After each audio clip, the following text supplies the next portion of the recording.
I want you to look at something right now. Think of some major goal you want, or maybe it's one you're already working on, and you have experienced a lot of setbacks, a lot of defeats. You've experienced a lot of disappointment. Maybe you've already given up, and maybe you just need a little fire, a little encouragement to get back in the game again. Here's what I want you to look at. There are winners, there are losers, and there are people who have not discovered how to win. And all they need is some coaching. All they need is some help and assistance, just a little support. All they need is some insight or a different strategy or plan of action to make some adjustments that will open up the key to a whole new future for them, that will give them access to the unlimited power that they have within themselves. That's all that they need. So what I want you to do is think about something you want for you, that's real for you, that's important for you, that will give your life some special meaning and power. And I don't even want you to say, I can do that. I don't want you to assume that. See, 5 years ago when I started out in this area, I would not have been able to make the mental leap that I would be up to where I am right now. I don't want you to begin to just psych yourself out. No. I want you to be able to say something to yourself that will enable you to maintain a level of integrity with yourself. That when you say this, even when you face tremendous setbacks, it will be a benchmark to keep you in the game, to keep you moving forward and experimenting and readjusting your strategy and your plan of action, continuously looking for ways to win. So what is that something?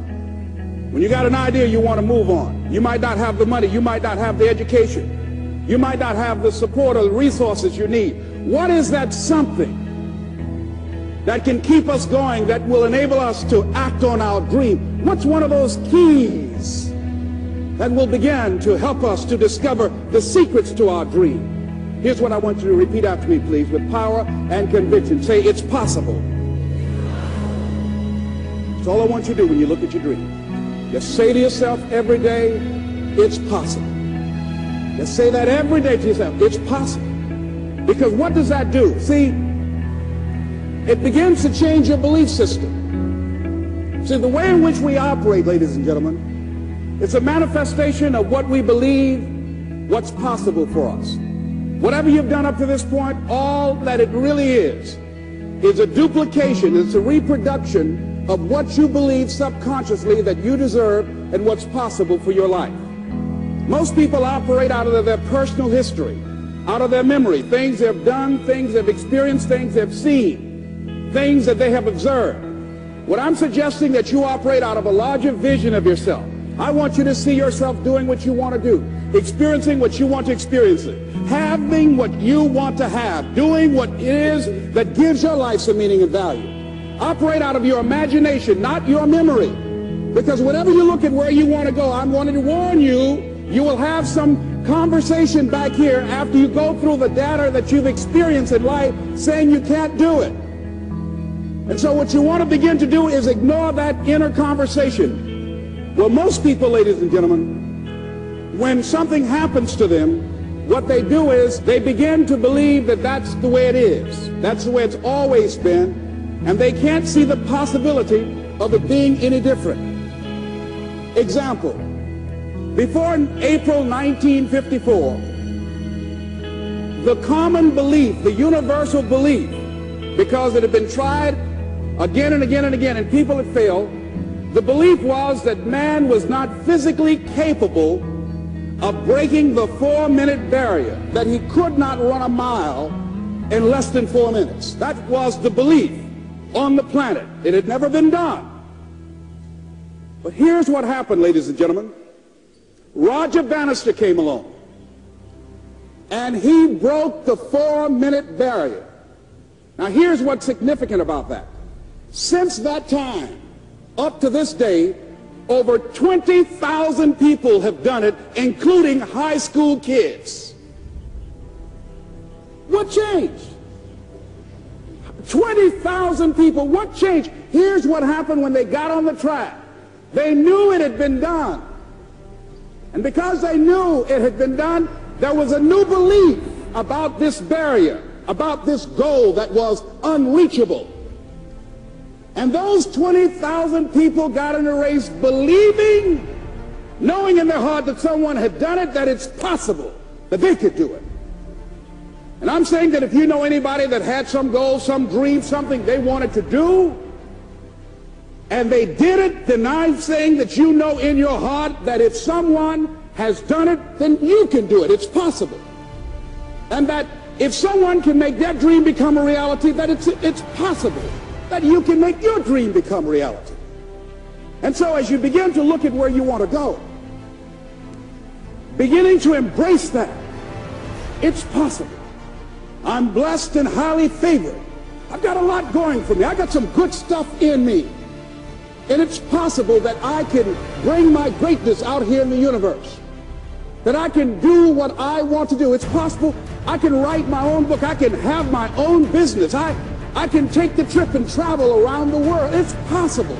I can bounce back from adversity and reinvent my life. It's possible.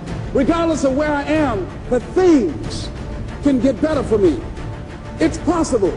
I'm thinking about two men right here in Chicago who were fairly successful, similar background, educated. They worked for a corporation for many years, and they were among many people that were laid off. Two guys who were very good friends. One went out looking for a job for several weeks along with the other one, and they faced disappointment and rejection again and again and again. They couldn't find any work, which is the story of many people across this country. One guy stopped. He became discouraged. He stopped going. He stayed home looking at television, became very argumentative and toxic with his wife, drinking beer, getting on the phone, talking to his other negative, unemployed friends. And he just gave up. The other guy kept looking for a job everywhere he could go. Every time he could get an opportunity, kept asking people, networking, checking the newspapers every day. Kept going everywhere he could, trying to find a job. You have too much education. You're overqualified. You won't be here long enough. He kept going. He kept going. He went to a place and said, look here, I tell you what, if you can't hire me, and I know you can use my talents, abilities, and skills, I don't want to sit home and do nothing. Just let me do some volunteer work. You don't have to give me anything, all right? I just want to work. I want to be busy. Guy said, okay, it's on you now, but don't expect me to give you anything. It's okay. This guy came in and worked. He was the first one there. The last one to leave was the best employee there. About 4 weeks later, one of the top managers quit. They were looking for a replacement. Guess who they selected? This other guy. This guy who was volunteering his time. He got the job. What was the difference between the two men? Eyesight and mindsight. Eyesight is judging on what you see, judging according to appearances. But mindsight is how you interpret what you see. One guy said, it's not possible, it's over, I'm finished. I can't do it. I can't make it. He surrendered. I've faced rejection again and again. I'm not going anymore. There are no jobs out there. But this other guy, he felt that in spite of the no's and rejections, in spite of how bad the economy is, in spite of what the newspapers are saying, that it's possible that somebody somewhere will give me a job. He just kept going, thinking it was possible. And guess what, ladies and gentlemen? That's what we have to do with our dreams.